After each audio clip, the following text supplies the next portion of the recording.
Hola, mi nombre es José Eduardo Telles Espinosa. Esto es Charlas de Amparo. Vamos a continuar con nuestra madrina, la doctora Irma Verónica Hurtado López. Nos estaba hablando acerca de esa cercanía, ese reducir la brecha generacional entre los grandes maestros y los que seguimos ahora, pero sobre todo acercarlo al estudiante. Con eso terminamos en la cápsula anterior, pero ahora vayamos allende la frontera. ¿Qué pasa en su experiencia? Porque usted es una investigadora y de verdad pues han dado usted en toda Latinoamérica. ¿Qué pasa con el amparo en toda la América Latina? Mire, el amparo en América Latina, y ahora que me ha dado la oportunidad de que Charlas de Amparo se han ahijado, lo que vamos a hacer ahora y estamos haciendo es involucrarlos e incorporar a Charlas de Amparo a un programa jurídico latinoamericano muy interesante que se llama las Jornadas Jurídicas y Sociojurídicas Latinoamericanas. Bienvenido, si Gracias, usted acepta. Doctor. Sí, claro que sí. Empezamos con ustedes. Somos unos ahijados disciplinados, proyectos interesantes, y luego las madrinas queremos mucho a los ahijados, y entonces creo que vamos a hacer una buena combinación. Nuestro agradecimiento, doctor. Bienvenidos. Pero hablando sobre esa dinámica, efectivamente, a través de las jornadas jurídicas y sociojurídicas latinoamericanas, he tenido la oportunidad conjuntamente con otros colegas de distintos países de América Latina de hacer una reflexión importante. La reflexión importante tiene que ver qué pasa con el pensamiento jurídico latinoamericano. Y a la conclusión que nosotros hemos llegado es que nosotros en el estudio del derecho hemos sido muy influenciados por otras escuelas de pensamiento jurídico, la escuela europea, por otros sistemas jurídicos, ¿no?, que nosotros le llamamos ahora contemporáneos. Europa ha estado presente con nosotros enormemente, algunas influencias importantes en algún momento de Oriente que hemos retomado. Pero ¿qué sucede? El caso norteamericano, que está muy presente y muy cercano a México, pero ¿qué ha sucedido con la producción jurídica latinoamericana? ¿Cómo nosotros nos hemos estudiado? Y el amparo es una oportunidad increíble. ¿Por qué? Porque el amparo es observar en otros países latinoamericanos la denominada acción de tutela. Lo sorprendente de esto, y en el primer verano jurídico científico latinoamericano que tuvimos ahora con sede en Colombia en el verano pasado, retomamos este tema. Y la gravedad resultó a los ojos de todos, porque ¿qué hace un país cuando no hay amparo? Debe ser ¿Qué terrible. hace un país? Entonces, cuando tú haces la reflexión, ¿hasta dónde llegaste con tu acción de tutela y cuándo la implementaste? ¿Tenías tú en algún país el tema hasta 1991? La gran pregunta es, ¿y antes de 1991, cómo entonces tú te quedabas con un instrumento jurídico tan importante para la defensa de tus derechos humanos? ¿Qué pasaba antes? ¿Cómo los defendías? Porque quizás no lo sabían, doctora, valga la expresión. Podría ser. ¿Y por qué no lo sabían? Y ahí lo interesante de la reflexión. ¿Qué pasa? Nosotros debemos de empezar a creernos que podemos aportar a una escuela de pensamiento jurídico latinoamericano y que nosotros podemos construir nuestros propios paradigmas jurídicos de estudio, de análisis, porque ¿quién mejor para reentender la complejidad, la diversidad de la sociedad, de las sociedades en América Latina o de la sociedad misma en distintos países de América Latina que nosotros los latinoamericanos? Entonces, en ese sentido, yo no me puedo explicar la resolución de un movimiento social en España con una acción jurídica española.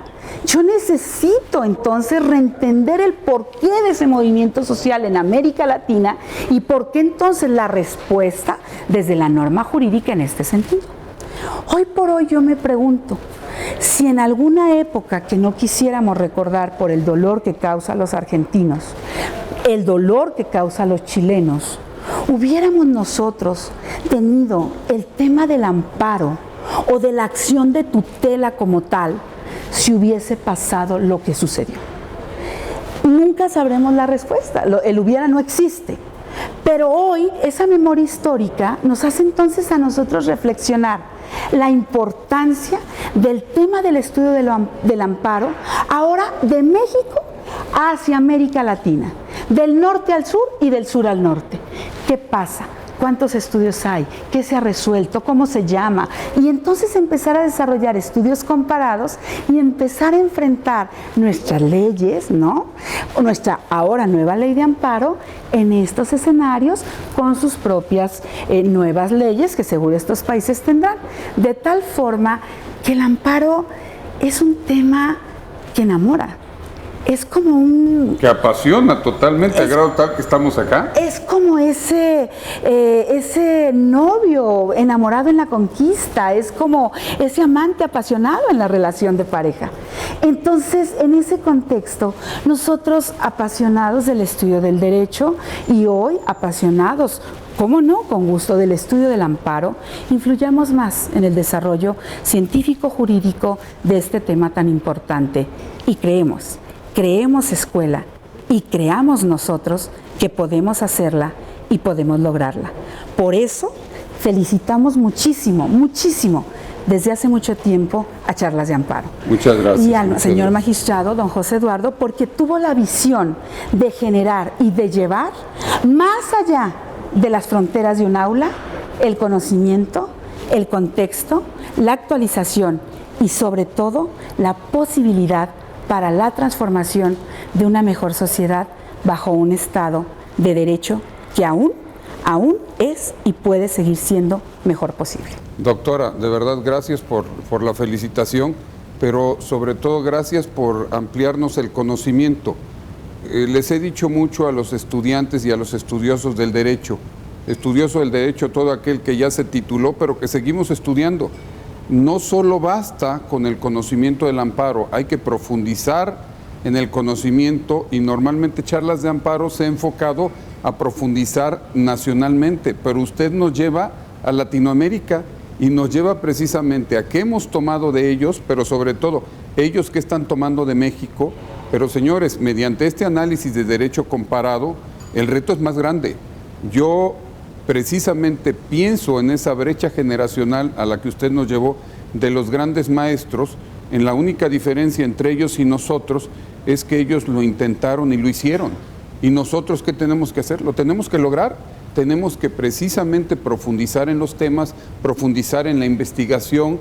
Les decía yo a los jóvenes, bueno, si toda la tarde te la pasas perdiendo el tiempo, si en las noches te vas de antros y todo, pues sí, seguramente vivirás una juventud aparentemente alegre, pero la vida no es para eso. La vida también es para profundizar, para prosperar, para mejorar, para volverse un gran investigador, una gran investigadora como usted, para ir más allá de México, para tener de verdad esa posibilidad de esa academia. Ayer tuvimos una mesa redonda con don Alberto del Castillo del Valle y don Hugo Alberto Arriaga Becerra, dos grandes investigadores, dos grandes académicos también, que nos dieron su visión.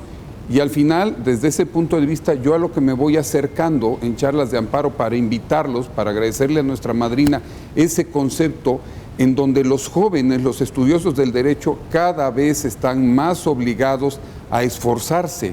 Vivimos en una cultura light, una cultura del menor esfuerzo.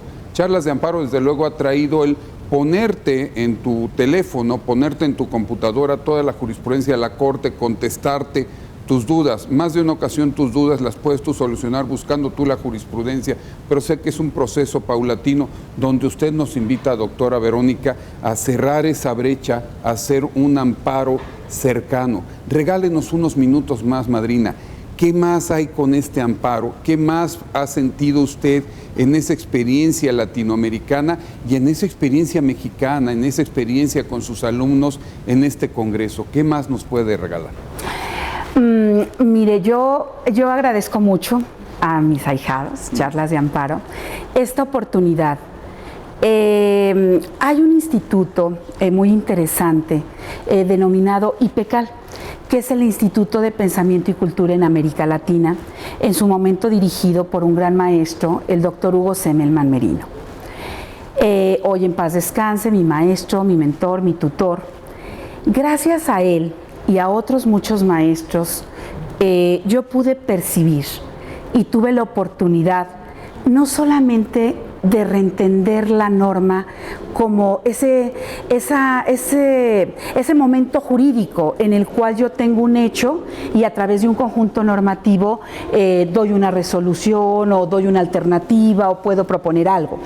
No, lo que sucedió ahí es un momento de tocar la conciencia y de tocar el corazón. Y con esa invitación yo tuve la oportunidad, y la he tenido y la sigo teniendo, de visitar entonces distintos países de América Latina.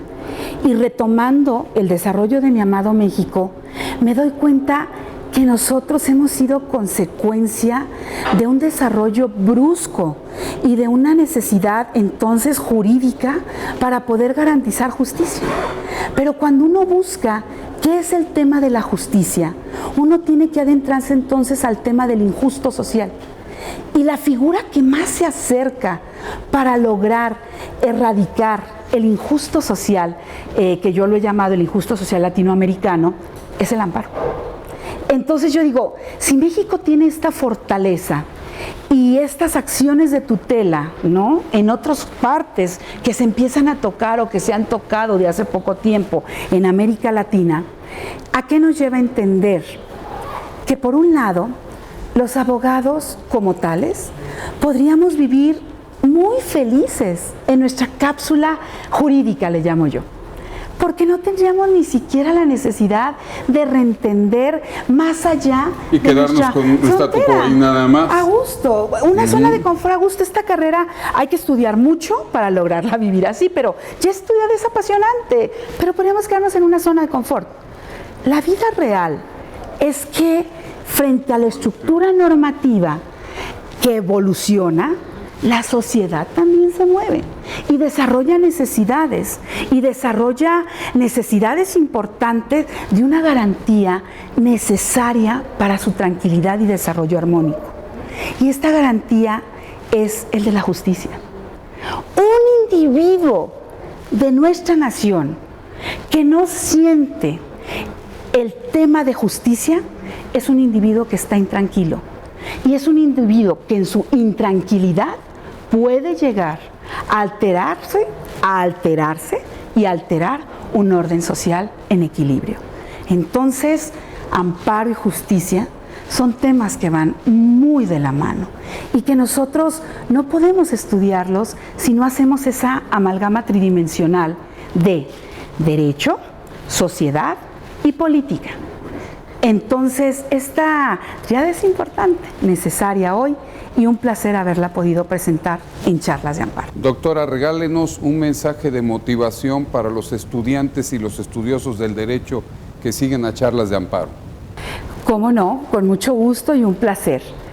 Charlas de Amparo nos ha despertado a nosotros, no solamente, fíjense ustedes, el gusto por el estudio de la norma jurídica y un desafío más, el estudio del amparo. El amparo debe despertar esa pasión por el sostenimiento de la justicia en nuestra nación y en todas las naciones del universo. Hoy hablamos de un pluriverso jurídico.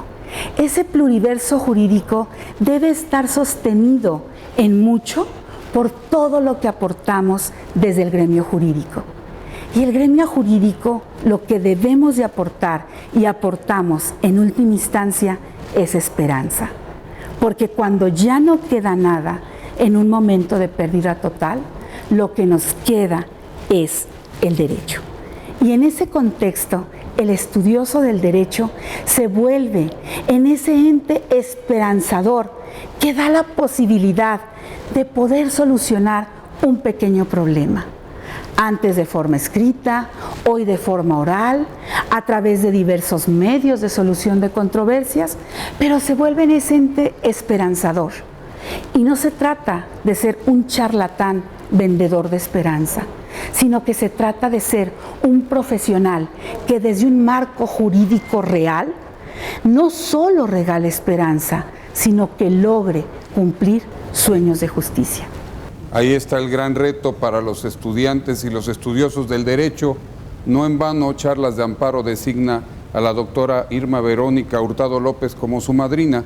Entonces, bienvenida sea usted, sus ahijados estamos agradecidos. Estoy seguro que no es la última vez. Y mientras eso sucede, mi nombre es José Eduardo Telles Espinosa. Esto es Charlas de Amparo.